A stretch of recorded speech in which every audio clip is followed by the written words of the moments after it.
Shooting it raw? Yes. Shooting it raw. It's a clear blue sky behind you. There's water again. There are cliffs and rock again. It's a portrait, a close-cropped portrait of you sternly looking off camera to the right.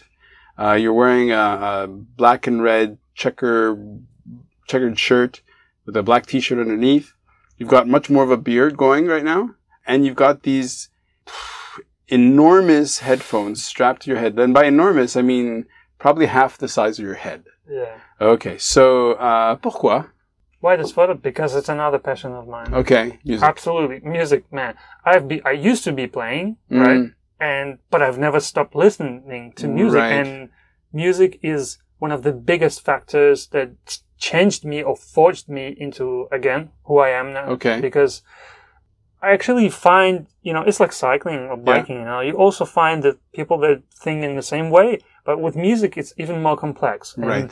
It's more of a shower of what human intelligence can be, I think, because, and many people are agreeing on this with me, because like dumb crap, everyone can listen, like all the people can listen to the dumb crap where you don't have to think like how it's been created. It's just some kind of background noise that is just loud and actually it's like a white noise sometimes, but it makes the people that created it money, and that's why it's been created. But then going a bit back in day when like classical rock was, booming, and you have giants like Pink Floyd or Deep Purple and stuff like this. And then you listen to their music and you just closing your eyes and then you see how they created. Right. And it's never, okay, we do this chorus, like 1, 2, 3, we have to do this and that, and then we make more money. Yeah. It's never about this. It's more about, well, let's try this, let's try that. It doesn't work. Fuck, let's like bring these thoughts, like how we can do it and all this kind of stuff. Or like being high and creating something because you see this other dimension suddenly. Sure.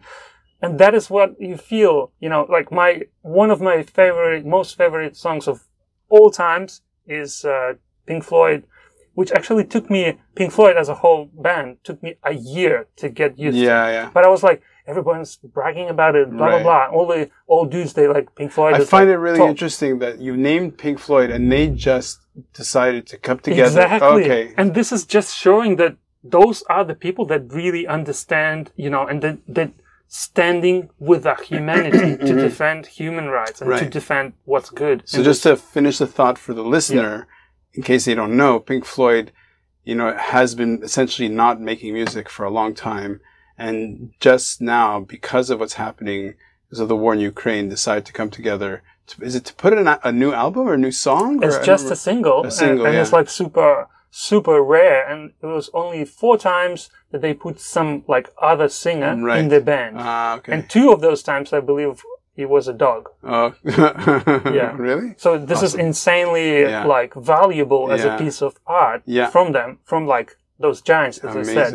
And their song that I was talking about, my favorite one is called "Shine On You Crazy Diamond." And it's a 9-part song, which is like starting and finishing the album, and it's like one classical music masterpiece. Like I mean classical music, so because the construction of it. You've studied music. Yes, I do. Okay, because you talk in ways that suggest that you've spent. Why the trumpet, and when did you start? I used to listen to music way earlier and like different thing. When I was 8 and 9 years old, I was used to listen only Rammstein for a year. Like from 8 to 9, I was only listening to this one band on a cassette, which my uncle gave me. Yeah, and now I'm going back and I'm like, wow, that was crazy. But then before, when I was like a kid, really, in the 1st grade, I was listening to whatever pop crap was on the TV. Sure. And I was like so crazy about it, so cool, makes you want to dance. And for that kind of stuff, that music is perfect. Definitely. But it's interesting when you learning how to think and then you listen to something that like triggers your thinking more. This is beautiful. And then it's a funny story because I went to study trumpet. Trumpet was a random choice. And I've met my best friend there on the same day. Nice. Because he came after this advertising. He came on the same day to the same teacher. Okay. And we came, and our biggest motivation was 3 trips every summer to a camp. Okay. In the lake. Nice. That was our motivation. Yeah. Yeah, and after all, I don't think that particularly because I'm a musician, I've been studying music, I am listening and I'm like discovering these new dimensions to music for myself. I think that's because it's in line with me. Exactly. As me, that's all it is. Yeah, exactly. Well, it's like why cycling more than hiking? Yeah. It's like, okay, it's like cycling hits these levers, these triggers, whatever in your head that really satisfies something. So here's a question for you. What color do you, when you're in the zone of playing the trumpet, is there a color that you would associate it with? What a weird question, but interesting though. I would think it's something about reddish. Okay. Something warm. Okay. Yeah, that's for sure. Okay. Because that's what it makes you feel. Okay. Cool. Okay. When you just play for yourself, when you have to do an exam and you stress like crap, it may be a random amount of different colors. Sure. But yeah, I think red is a good color overall. Like, it's probably one of my favorite colors. Okay. Now, when you're working textile and you're in the zone, what is it about? I mean, this is where you put your hours. So, for example, this is how you make your living. Yeah. So, when it's really going well, when it's just all clicking and you're in the zone, you are doing what you love to do, and it's really just fantastic. See, when I think about it, I just think about like it's in your hands, like it's a really sensual expression or a sensual experience. But I don't want to put that in your head. Like why, when you're in the zone of in the work, what is the satisfying element that you really feel? I love, probably most of all, I love that you take a sheet of material or anything that basically has no shape almost. Mm-hmm. And you then, out of your hands, you can present a ready piece that somebody can wear on them. And it's actually also showing what's being designed, right? On the paper. Yeah. And that is beautiful, seeing your work and like working for that in the future, seeing your work and knowing that you did it. Yeah. It's like the same, which we haven't done yet, but it's not the end of the day, as people seeing themselves in titles after the movie. Yeah. Oh, right. A movie is like more kind of scaled up, sometimes version of what we see. And after like the show or anything, like you can't see the titles, and it's not like it's being broadcasted to the whole planet. Yeah. Where the movies are. So then everyone sees the movies, and whoever's in the movie, the stars. That's why they're so popular, because everyone sees them. It's like very pop kind of. Yeah. But it's at the same time, some movies are also masterpieces. And it's like another. It's just another form of art. For sure. And you're working for it, because art is what brings people together. Yeah.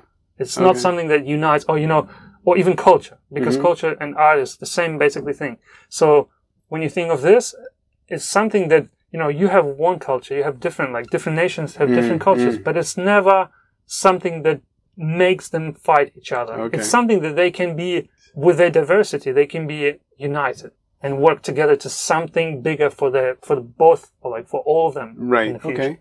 Okay. So, then that begs the question, we're in a very kind of aesthetic space.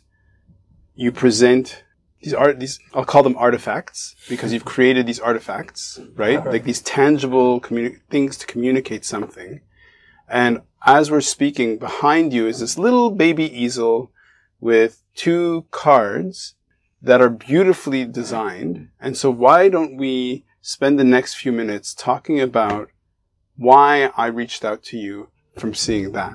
Like what is that?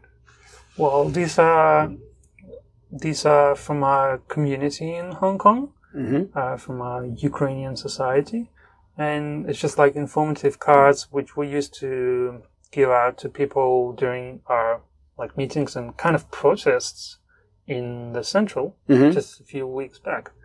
And these are the ones that we would like give them to show, so they, they don't have to ask us, and they can know immediately just by, discovering this for themselves, what we're standing for and how to support and help. Because, people in Hong Kong often understand what's going on and they really feel on the same page with us because they've just recently been through the very similar stuff. Sure. It's like the scale is obviously like totally different. But absolutely on the different, other hand, on the other hand, they know and where for them the story, who knows, but for now might be over. For us begins. Right. Kind of in terms of fight, in terms of survival. I am holding in my hand one of the cards. So they're basically two postcards. The aesthetic contrast of the blue and yellow are so burned into people's awareness. Yes. And I was just going to say the same thing. Yeah. That is why everything has this color. Yeah. Everything has to be associated with what's going on right now. So, like when I flip over the card, so on the front it says, "Thank you for your support." And it's got the dove, it's got a heart, it's got a hand. Very peaceful imagery. And then on the back, it's got these QR codes with HKUN Refugee Agency, Come Back Alive, UA Help Monobank. Then there's Unite with Ukraine, United Help Ukraine. Yeah. Okay. Some of the biggest organizations, and especially Come Back Alive, is like one of the absolute leaders in terms of help for Ukraine, and they're actually located in Ukraine, and they funded by ex-military. Well, maybe not ex, but actually he was in the war since 2014, and then he came back and he's seen all the troubles we had and soldiers had in terms of supplies and what they need there to fight, And he just started raising funds, and now it's like one of the most reliable organizations.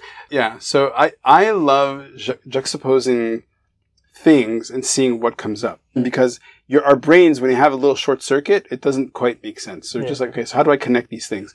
So in this case, we're seated in this room. We're surrounded by, I guess, kind of like dragon, like How to Train Your Dragon style costumes. The bold lighting, there's the blue and yellow flag.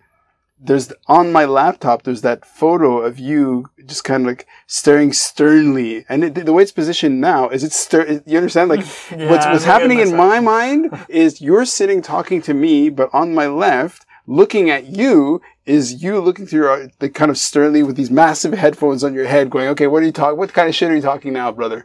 Okay. So here comes the question. All right. Out of this mess and soup, and we'll see where we end up. Okay. You're in Hong Kong. The images you've sent are all anchored in your time outside of Ukraine. Yeah. Aesthetics, music, biking, this idea of levitating, not being attached to the ground. And yet now, probably over the past 3 months, the urgency of being connected to the Ukrainian Society of Hong Kong has gone way, way up. And so why don't you turn that into a kind of, you explain that story, the connection of all those things into some kind of narrative. You understand? Cause in your brain, you did these connections, and why don't you try to give voice to what maybe that story was going to be?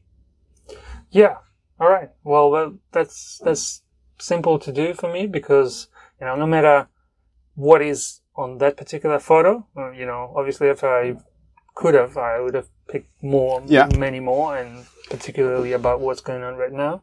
But this is what it leads me to is anyway, my life story is up until today has been going towards learning, absorbing everything that is around me, all the different cultures, different people's minds, and different countries' systems, which, I've had already behind my shoulders a few, and comparing them and seeing, just as you said at the beginning, because that is the truth, that you cannot sometimes understand the moment you are in fully until years have passed. Okay. And then you see clearly what you've been going through and how actually beautiful that was. Right. Almost, I can say almost whatever that was. Right. Because that is why sometimes people that they used to be like children in very difficult times. Yeah. Sometimes they still can put some positive into those times. Yeah. Just because it happened sometime and your brain filters it through this nostalgic filter. Okay. and all this kind of stuff. And also because you're getting wiser, and you can look back and actually appreciate that moment, no matter how hard it was. So this is what I'm going through, and I'm living, and I'm looking at these steps of every, let's say, country I was living in, as all these little steps that are leading me into this future. Right. But actually, to be honest, I'm seeing myself, after all, back in Ukraine, teaching others the experiences that I had, and bringing this knowledge that I've been accumulating for these years or decades, who knows, and bringing them into the young generation, so they have this spark of motivation, and this engine is running, and this urge to then go out themselves into the world and pick up something for themselves. And this is what I really wish for people. And it's just uniting. It's something that people have inspiration to go and see, and not make somebody like them. And not become somebody and just dissolve into others. But to learn the differences, to learn all the best, and bring this knowledge and love to their own people or their family, or no matter what, and just like spread the positive future for everyone. Dude, this is way too positive. No, I'm just joking. That's the whole point of the podcast. Yeah. I love it. Ostap, I thank you so much. I mean, it's been an hour. It's crazy, huh? It's crazy. And I just started. I know, but that's just it. Like, it's not crazy. It's fantastic. But, I have to say, like, a huge thank you. And is there something, do you think, that you've come to realize that is super motivating, or that communicates well when you talk to other people? Because, you're in a place where people come from all over the world. So when they look at you and say, okay, you're tall, your accent's different, but what's your story? How do you communicate, or if you were to share with somebody, what is it about where you've come from that is kind of unique? How would you put that? How do you express that to somebody? To get very close in terms of the way of explanation. So I'm coming from Ukraine, right? It's some country. Many people used to think that it's some sort of appendix of Russia. For some reason, Poland is not, or like Slovakia, or all these countries, or Baltic countries are not, but Ukraine is, for some reason. This huge country, which is like geographical center of Europe, is for some reason like this extension of Russia. So what I think is, now it has to be this gold mine that you just put your shovel and you have something like hard underneath. And you're like, well, what it is, maybe it's some rock. And then you start digging, and then you see like this gold or artifact or whatever it is that is valuable. And you're discovering for yourself this whole story behind it. So you say it's like a fossil of a dinosaur that you never knew existed. And then you start discovering, and you realize that this is how it was. This is the history in front of you. So this is what one of my missions would be in life. So then people that I meet can take this knowledge from me, and they can know that I'm coming from this kind of country that is actually has its own culture with like Slavic nations. And we have super ancient history and many things to share with the world. And there is nothing negative coming from us. We don't need anybody else's land or anything. We just want to be friendly and living in peace with others and working together for the future. Because if you think of this globally, which is one of the most important things, is how the hell in 21st century we're still wasting our time for wars and for stealing somebody's pieces of land instead of building rockets and flying to the moon, flying to Mars, or beyond that. Sure. This is surprising. Ostap, what a conversation, man. Thank you so much. Yes, I love it. Yeah, man. Thank you. I love it too.